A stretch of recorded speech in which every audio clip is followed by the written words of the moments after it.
የባህር በር ለአንድ ሀገር አማራጭ የባህር መጓጓዣ የባህር ኃይል ማጠናከሪያ አማራጭ ብቻ ተብሎ የሚደመደም አይደለም።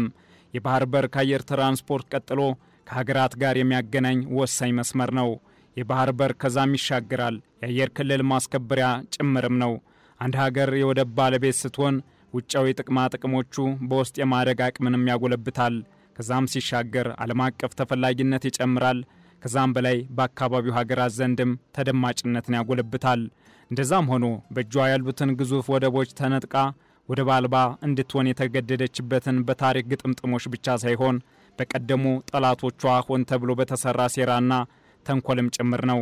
ኢትዮጵያም ዘመናትን ለተሻገሩ ጊዜያት የባህር በር ባለቤትነት የተነፈገች ሀገር ሆና ዘልቃለች። የባህር በር እስትንፋስ ነው። በነባራዊው የዓለም ሁኔታ ኢትዮጵያ እስትንፋሷ ዓለም የለምም የሚያስብል ሆኖ በብዙ ሀብቷን እየተገፈፈች በሌሎች እስትንፋሷን ማስቀጠልም ተያይዘዋለች። ዋናውና መሰረታዊ ጥያቄ እስከመቼ የሚለው ሆኖ ሳለ የኢትዮጵያ የባህር በር ጥያቄ የተነሳው መቼና እንዴት ነው?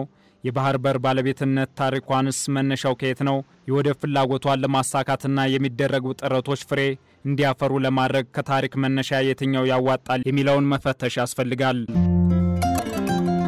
ኢትዮጵያ የባህር በር ባለቤት እንደነበረች የሚጠቁሙ መረጃዎች እንደሚያመላክቱት በአክሱም የነበረው መጠነ ሰፊ የንግድ እንቅስቃሴ በባህር በሯ ባዱሊስ በኩል እንደነበርም ያመላክታል። በዘመኑ የአክሱም ስርወ መንግስት ገዢ የነበሩት አጼ ካሌብ የዳበረ የባህር ኃይል እንደነበራቸውና ቀይ ባህርን ተሻግረው የመንንና ደቡብ አረቢያን ይቆጣጠሩ እንደነበር ኮስሞስ የተሰኘ ጸሐፊ በዘመኑ የተመለከተውን ማስፈሩን ታሪክ ያወሳል። ከአክሱም ስርወ መንግስት መዳከም በኋላ የመጣው የዛጉዌ ስርወ መንግስትም ኢትዮጵያ የባህር በር ባለቤት ከመሆን ያገዳት ነገር አልነበረም። የዘመኑ ነገስታት በቀጥታም ይሁን በተዘዋዋሪ የቀይ ባህር ወደቦችን ይቆጣጠሩ እንደነበር ዶክተር ያዕቆብ ኃይለማርያም አሰብ የማናት በሚለው መጽሐፋቸው ላይ አስፍረውታል። እነዚህ የኢትዮጵያ ከፍታ ከታየባቸው ዘመናት በኋላ ኢትዮጵያ የባህር በርን በቀጥታ በቁጥጥር ስር በመዋል የባህር በር ባለቤት ያደረጓት አጼ ዘርዓ ያዕቆብ እንደነበሩም አያይዘው በመጽሐፋቸው ይጠቅሳሉ። ሰሜን ትግራይንና ደጋማውን የኤርትራ አካባቢ በመቆጣጠር ይፋቶችን ድል አድርገው ቀይ ባህርን ተቆጣጥረዋል። ከዚያ በኋላ ቱርኮች ምጽዋን ከመያዛቸው ቀደም ብሎ ጥንታዊት ኢትዮጵያ በቀይ ባህር ዳርቻ ላይና ታቹን የባህር በሮቿ እንደነበሩት የታሪክ ጸሐፍት ያረጋግጣሉ። እነዚህ ወደቦችም አዱሊስ፣ ገንበዛን፣ ዘይላና ምጽዋ ይባሉ እንደነበርም ዶክተር ያዕቆብ ያትታሉ። ኢትዮጵያ የባህር ጠረፎቿ በቱርኮች፣ በግብጾች፣ በጣሊያኖችና በፈረንሳዮች ሴራ ከተያዙባት ጊዜ ጀምሮ የባህር በሮቿን ለማስመለስ በየጊዜው የተፈራረቁ ነገስታት የዓለምን ህብረተሰብ ከመማጸንና ሁለገብ ትግል ከማድረግ የቦዘኑበት ጊዜ ጥቂት ነው። በ1557 ዓመተ ምህረት ቱርኮች በመጀመሪያ ምጽዋን ከጥቂት ጊዜ በኋላ የኤርትራን ግዛት ዋና ከተማን ደርባዋን መያዝ ችለውም ነበር። ሆኖም በቱርኮች አማካኝነት ግብጾች ምጽዋንና አርኪኮን በመቆጣጠራቸው ቱርኮች ምጽዋን ግዛታችን ነው በማለት ይዞታቸውን አጸኑ። ቱርክ ምጽዋን የያዘችው ሶስት ኃያላን መንግስታት እንግሊዝ፣ ፈረንሳይና ጣሊያን አፍሪካን ለመቀራመት ትግል በሚያደርጉበት ጊዜ ነበር። በዚህ ወቅት ፈረንሳይ ከምስራቅ አፍሪካ እስከ ምስራቅ ቀይ ባህር ኩታገጠም የሆነ ቅኝ ግዛት ለማድረግ መንቀሳቀስ የቀጠለችበት ወቅትም ነበር።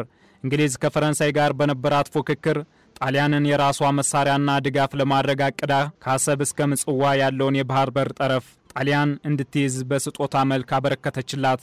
በዚህ ጊዜ ጣሊያን ብሪታንያ ከጎኗ ከማሰለፍ በላይ ከብሪታንያ ድጋፍና እርዳታ ስላልተለያት ያለምንም መከላከያ ሌጣዋን ወደ ተቀመጠችው ምጽዋ ለመግባት አልተቸገረችም።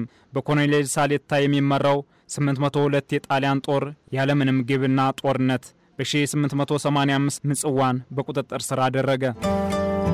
ኢትዮጵያ ወደብ አልባ ሀገር እንድትሆን በትጋት የተሰራው ከዚህ በቀደመው ዘመን ቢሆንም ነገሩ ከሮና በርትቶ የመጣው ግን ከዚህ በኋላ ባለው ዘመን ነበር።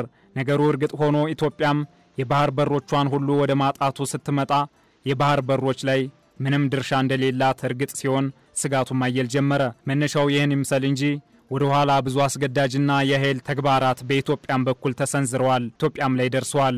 የሀገር ጉዳይ የሚያስቆጫቸው ሁሉ ኢትዮጵያ የወደብ ባለቤት እንድትሆን በብርቱ ደክመዋል። በዘመናቸው ሀገር ያስተዳደሩት ሁሉ ሀገር መተንፈሻ እንድታገኝ የራሳቸውን አስተዋጽኦ አድርገዋል። በዘመነ መሳፍንት እንኳን ወደብ በቅጡ የተደራጀ ጠንካራ መንግስት ባለመኖሩ ነገሩ ጭራሹን ተድፈንፍኖ የዘለቀበት ዘመን ነበር። በኋላ ኢትዮጵያን አንድ አድርጎ የማምጣት እቅድ ከነበራቸው ከአጼ ቴዎድሮስ ዘመነ መንግስት ጀምሮ ግን የባህር በር ለማግኘት የተለያዩ ጥረቶች ተጀመሩ። አጼ ዮሐንስ፣ አጼ ምኒልክ፣ ንግሥተ ነገሥት ዘውዲቱ፣ አጼ ኃይለ ሥላሴን ጨምሮ ሁሉም መሪዎች በሥርዓቶቻቸው ውስጥ ኢትዮጵያ የባህር በር ባለቤት እንድትሆን ከቀዳሚ አጀንዳዎቻቸው ውስጥ አካተው በብርቱ ደክመዋል። ቀዳማዊ ኃይለ ሥላሴ ሀገራት ነጻነታቸውን ካገኙ በኋላ ኤርትራንም ወደ እናት ሀገሯ አስመልሰው ኢትዮጵያም ለተወሰኑ ዓመታት የወደብ ባለቤት አድርገዋል። እንደዛም ሆኖ ነገሮች ባሉበት አልዘለቁም። የውስጣዊ ችግሮች መበራከት ኢትዮጵያ አንድነቷን እንዳትጠብቅ አድርጓታል። በኋላም የወደብ ጉዳይ ከኤርትራ መገንጠል ጋር አብሮ ያከተመ ጉዳይ መሰለ። እንደዛም ሆኖ ጥረቶች አልተቋረጡም። ወታደራዊ የደርግ ስርዓት ለረጅም ዓመታት ከታገለባቸው የሉዓላዊነትና የግዛት አንድነት ጉዳዮች አንዱ ቢሆንም የኤርትራ መገንጠል አይቀሬ መሆኑን ሲረዳ ኢትዮጵያም ወደብ አልባ እንዳትሆን የበኩሉን ጥሯል።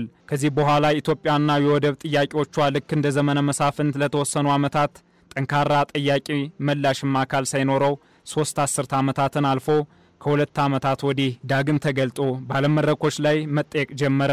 የኢትዮጵያ የወደብ ፍላጎት ጥያቄ ዘመናዊውን ዓለም ፍላጎት አስታኮ ነባራዊውን የኢኮኖሚ ጫና ተከትሎ የመታጠፍ አጀንዳ ሆኖ መጥቷል። በቀደመው ዘመን የኢትዮጵያ ኃያልነት ያሰጋቸው የቅኝ ግዛት ጫና ያላደረባት የነጻነት ተምሳሌት ሆና መገኘቷ በአንድ በኩል ንዴት፣ በሌላ በኩል በእጃዙር ተገዢ እንድትሆን የሚያስገድድ አካሄድ እንደሚሆንላቸው አምነው የገፉበት ቢሆንም የታሰበው መሆን ሳይችል ቀርቶ ዓለም ወዳልታሰበ የታሪክ ጥፋት ገብታ ብዙ ነገሮች ተለዋውጠዋል። የወደብ አልባነት ጫናና ጉዳትን ከኢትዮጵያ በላይ የሚያውቀው የለም። በሁሉም አማራጭ የሚገኝን የገንዘብ አቅም ከማርቀቁም በላይ በህዝብ ብዛት፣ በተፈጥሮ ሀብት ክምችት፣ በተደራጀ የፖለቲካ ስርዓት የምትበልጣቸው ሀገራት ሳይቀር እንዳሻቸው የሚሰጧትና የሚነፍጓት የመሆኑ ነገር እንደ ቀጠናው ባለድርሻነት ዛሬም በተለያዩ አማራጮች ምላሽና መፍትሄ የሚያሻው ጉዳይ ነው።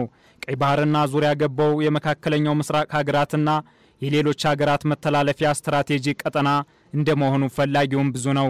ከዚህ ጋር በተገናኘ የሀገሩን ሰላምና ደህንነት ከማረጋገጥና ኢትዮጵያ በዓለም አቀፍ ደረጃ የሚኖራት ተቀባይነት ከወደብ ፍላጎት ጋር በቀጥታ የሚገናኝ እንደመሆኑ ለኢትዮጵያ የወደብ አስፈላጊነት ቆይ ይደርሳል፣ አማራጭ አይሆንም።